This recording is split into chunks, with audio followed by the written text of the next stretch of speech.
ছোটবেলায় মামার বাড়ি থেকে লোক আসলে যা হতো। জানিস না, আজকে তোর মামা আর মামি আসছে। সত্যি? তাহলে আমি আজকে স্কুলে যাব না। আচ্ছা ঠিক আছে, কোথাও যেতে হবে না। আচ্ছা মা, বিট্টু দাদা আসবে? হ্যাঁ আসছে তো।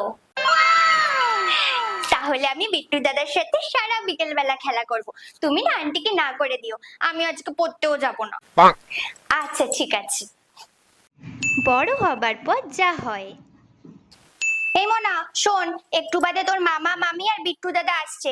যা খাট বিছানা ভালোভাবে গুছিয়ে রাখ। ওরে বাবা, তাহলে তো আমায় অনেক কাজ করতে হবে। আর বিট্টু দাদা তো আমার সব গার্লফ্রেন্ডের নাম্বার চাইবে, কি করি? কিন্তু মা, আমার তো কলেজ আছে।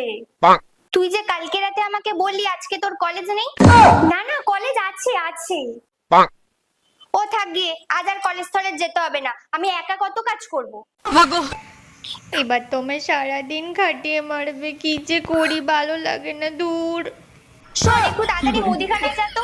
আর হ্যাঁ, আমি একটা নতুন বিছানার চাদরের সেট তুলে রেখেছিলাম আলমারি, সেটা বের করে বিছানায় পেতে ফেল, বুঝলি? তাড়াতাড়ি যা। No, no, no, no.